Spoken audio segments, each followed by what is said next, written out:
Flash हो ना। आज हमारे पास सैमसंग A30 मॉडल आया है। इसके अंदर एमरजेंसी कॉल का मसला आ रहा है। कभी सिग्नल आ जाते हैं और छोड़ जाता है सिग्नल साथ ही।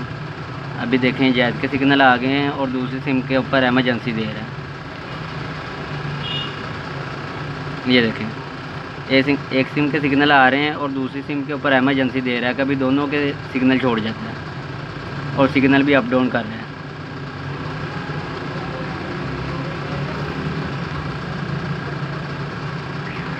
सैमसंग A30 मॉडल है। अभी आपके सामने इसको खोलते हैं और इसका फॉल्ट देखते हैं क्या फॉल्ट है और उसको क्लियर करते हैं।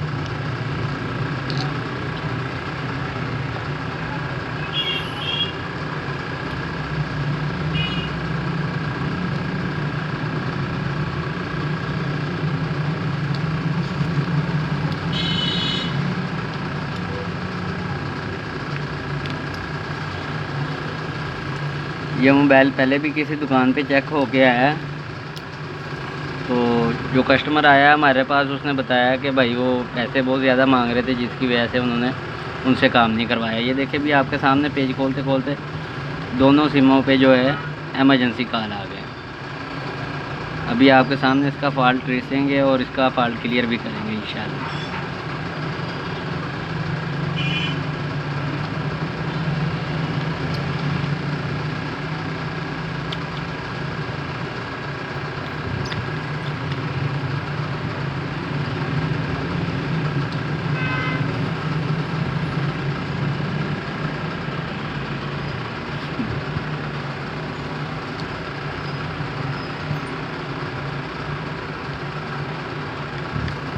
Quello lì.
ये देखें जी, इसका एंटीना उतरा हुआ है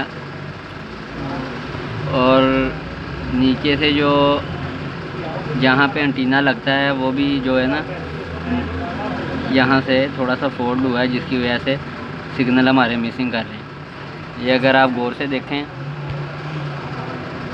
ये जो जहाँ पे एंटीना लगता है ये जो है फोल्ड हुआ है, जिसकी वजह से ये जो जैक इसके अंदर नहीं लग रहा, ये एंटीना नहीं लग रहा, इसके साथ बिल्कुल फिक्स नहीं बैठ रहा, जिसकी वजह से ये सिग्नल जो है अप डाउन कर रहा है। एमरजेंसी का इशू आ रहा है, नो सर्विस का इशू आ रहा है। ये सैमसंग के बहुत सारे मॉडल ऐसे हैं जिसके अंदर जो नो सर्विस का या एमरजेंसी का जो फॉल्ट आता है वो ये एंटीना वायर की वजह से ही आता है। मैंने पहले भी सैमसंग A10 का जो नेटवर्क इशू था वो इस एंटीने से ही क्लियर किया था। उसका जो एंटीना वायर थी वो ख़राब थी, जिसकी वजह से उसका सिग्नल इशू आ रहा था। और इसमें जो है ये एंटीना वायर तो मुझे देखने में ठीक लग रही है। इसका जो जहाँ पे एंटीना लगता है वो फोल्ड हुआ है, उसको हम अभी सीधा करके देखते हैं ट्यूज़र की मदद से कि हमारा फॉल्ट क्लियर हो जाता है इससे। अगर नहीं क्लियर होता फिर आगे ट्रेसते हैं क्या मसला है इसमें।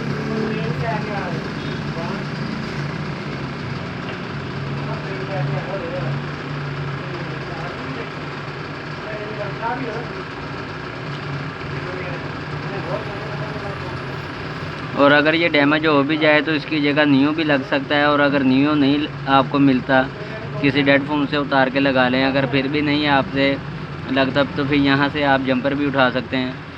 एक जंपर यहाँ से ऊपर से उठा के अपना यहाँ पे लगेगा और एक जंपर यहाँ नीचे से उठा के ये एंटीना की दूसरी साइड पे लगेगा। इससे भी जो है हमारा इमरजेंसी का फॉल्ट क्लियर हो जाएगा।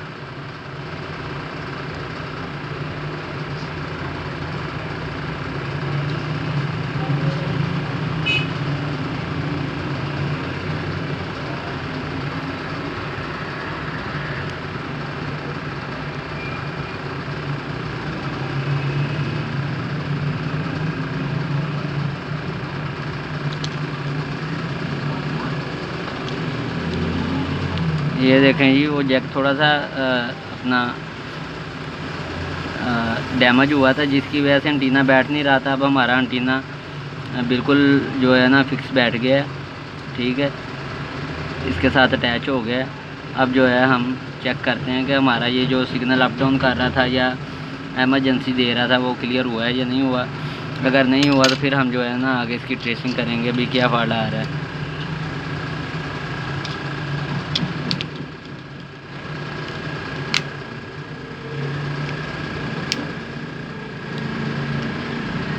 जब कोई भी फ़ोन हमारे पास, ख़ासतौर मेरे पास जब भी कोई फ़ोन आता है सिग्नल के बारे में, सिग्नल का इशू आता है, नो सर्विस का या इमरजेंसी का या कोई भी सिग्नल का इशू आता है, तो मैं समय पहले जो है ना ये एंटीना वायर ही चेक करता हूँ। फिर जो है ना स्टेप बाय स्टेप चलते हैं आगे। तो आप भी कोशिश किया करें, पहले जो है यही चीज़ें चेक किया करें, क्योंकि इसके अंदर सैमसंग के अंदर ज़्यादा फॉल्ट जो है वो इसी वायर का ही आता है, एंटीना वायर का। या फिर जिस तरह अभी मैंने आपको दिखाया कि मेरा ये जिसके अंदर एंटीना वायर लगती है वो जैक थोड़ा सा डैमेज था, जिसकी वजह से एंटीना वायर नहीं लग रही थी। तो आप भी इस तरह जो है ना पहले बोर्ड को अच्छे तरीके से चेक करें। अगर आपकी सारी चीज़ें ओके हैं फिर जो है आप मीटर के साथ ट्रेसिंग करें।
ये देखिए, ये हमारे दोनों सिमों के जो है ना सिग्नल आ गए हैं। अभी जस्ट हमने ये चेक करना है कि जो हमारा थोड़ी देर बाद इमरजेंसी आ जाता था या सिग्नल अप डाउन हो रहे थे वो फॉल्ट हमारा क्लियर हुआ है। ये अब हम ज़रा ऐसे चेक करते हैं इसके सिग्नल अप डाउन तो नहीं हो रहे।